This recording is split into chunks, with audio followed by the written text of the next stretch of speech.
Daudziem gruzīniem viņš šķiet savējais Monte Cristo, negluži grāfs, tomēr miljardieris. Ogļrača dēls šodien ir bagātākais gruzīns.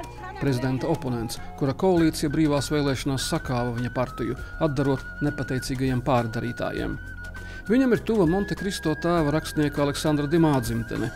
90. gados, kad nemierīgajā Grūzijā nozaga viņa brāli, Bidzina bija spiests pieņemt smagu lēmumu un nemaksāt izpirkumu, lai līdzīgā stāvoklī nenonāktu māsa un vecāki.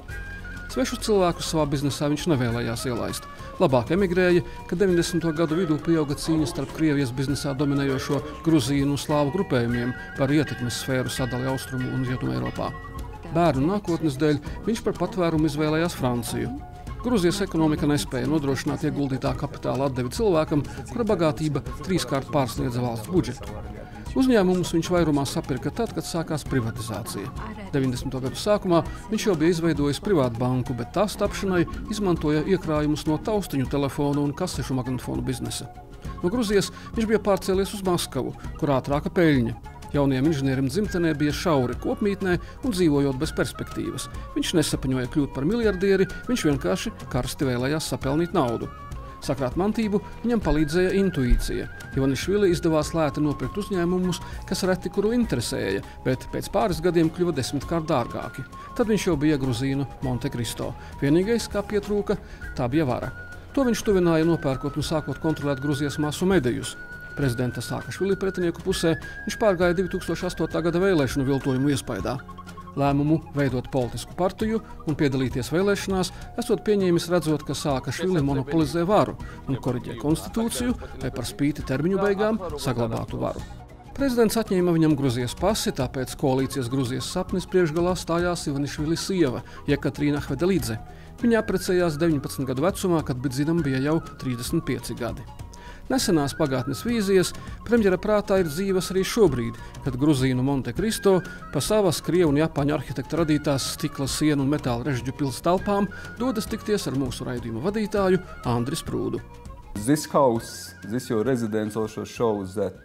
Jūsu rezidents arhitektūra apliecina, ka Gruzija kļūst arvien modernāka.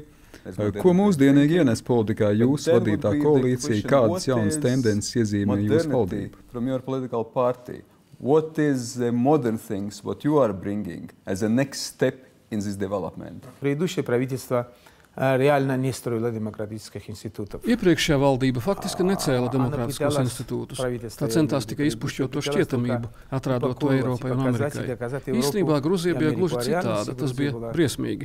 Nebaidos teikt, salīdzinājumā ar iepriekšējām arī Ševardnadas valdību, cilvēktiesību stāvoklis agrāk bija daudz labāks.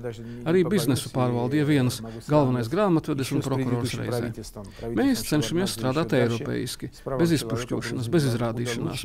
Manā vadībā ir tapusi ļoti laba komanda. Tā vēlas ātrāk uzcelt valsti vecās Eiropas garā.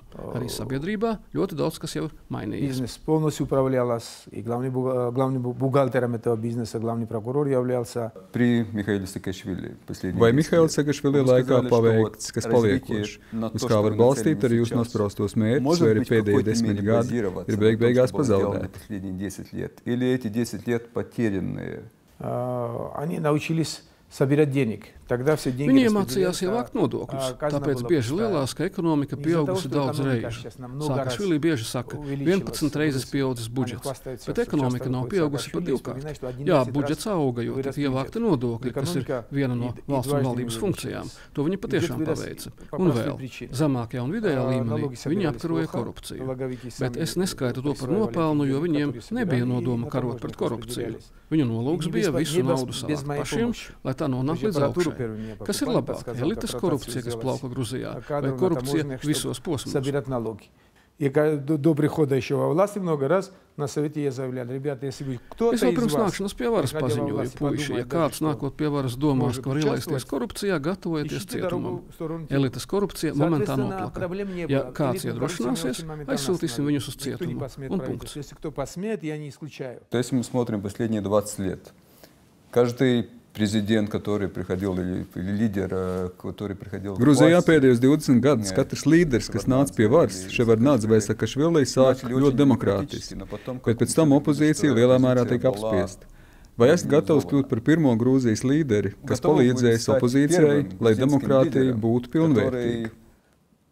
А партии, которые остались вне парламента, я про них. У меня пресс-конференция была 2 дня тому назад. Я 3 партии уже назвал. Partijām, kas palika ārpus parlamenta, es preses konferencē ieteicu sākt oponēt mums un darboties tālāk.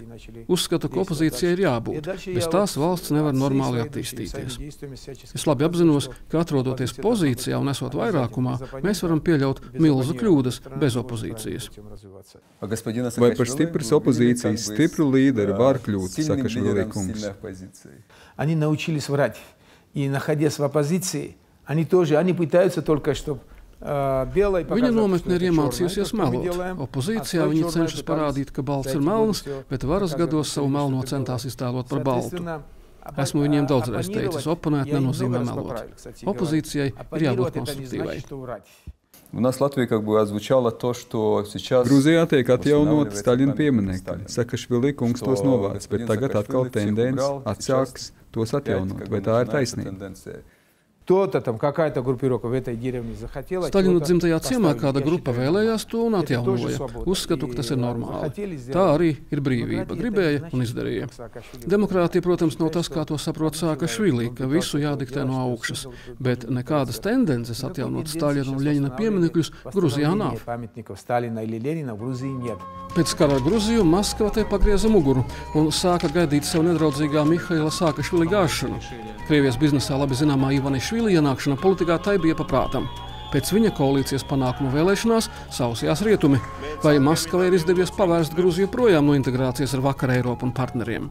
Jā, Ivanišvili uzskata, ka 5 dienu karā ar Krieviju Gruzijas vadība rīkojās neadekvāti.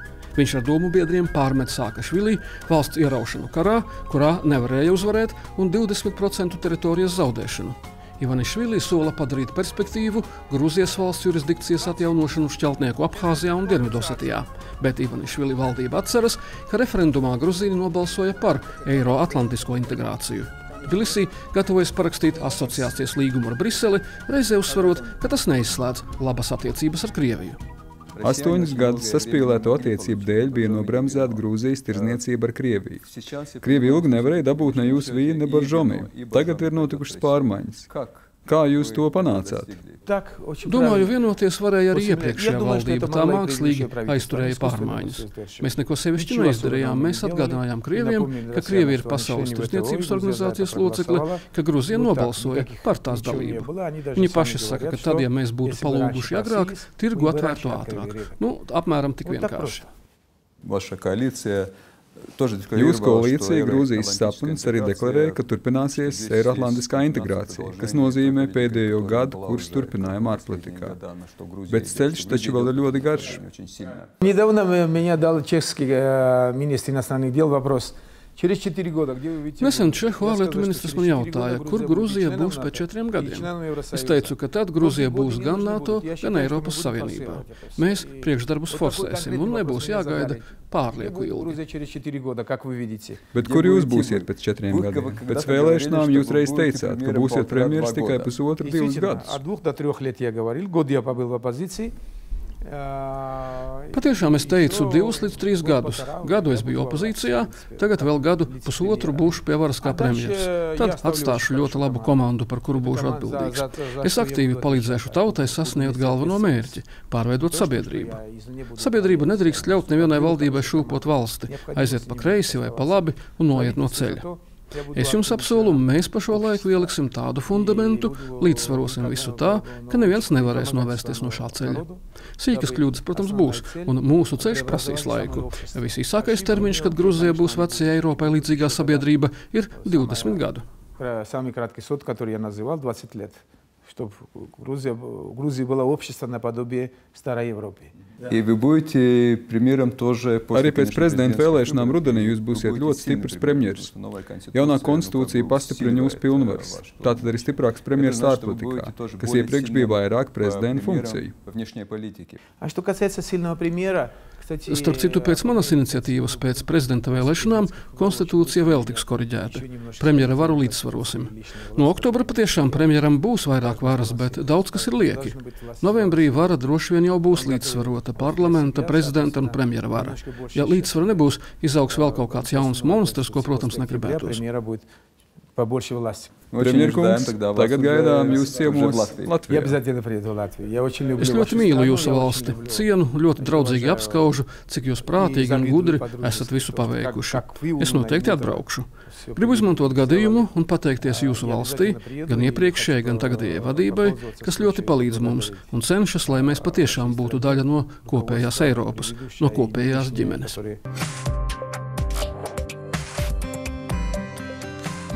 Pēc Gruzijas jaunās valdības izveidošanas ir radušies jautājumi par to, kādā virzienā tad Gruzija iet. Radušies jautājumi par to, vai Gruzija nav atteikusies no demokrātisks un eiropeiski orientēts attīstības ceļa. Īpaši bažas rada divu personību sadursmi, kas beigās var novest arī pie ielu protestiem. Tomēr, esot Grūzijā, situācija šķiet optimistiskāk nekā esot ārpus tās. Sabiedrības spēcīgs atbalsts ir noteicis to, ka jaunā valdība neatsakās no eiroatlantiskās integrācijas un ir apņēmusies iestāties gan Eiropas Savienībā, gan NATO. Neskatoties uz zināmu kritiku par selektīvo taisnīgumu, vienlaicīgi var arī atzīt, ka ir spērti pozitīvi soļi gan mēdīju brīvības, gan tiesu sistēmas sakārtošanas virzienā. Mihails Sakašvili uzsāka rožu revolūciju un pagriez valsts rietumu virzienā. Un bija gatavs arī atzīt opozīcijas uzvaru vēlēšanās, kā pirmais Grūzijas līderis. Šobrīd gan ir jautājums par to, kas notiks ar Mihailu Sakašvili, un iespējams būtu labi ieturēt pauzi un pieņemt kādu prestīžu stipendiju prestižā rietumu augstskolā.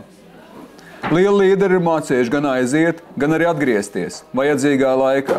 Bet jebkurā gadījumā mēs, Latvija, novēlam Gruzijai iestāšanos gan Eiropas Savienībā, gan NATO.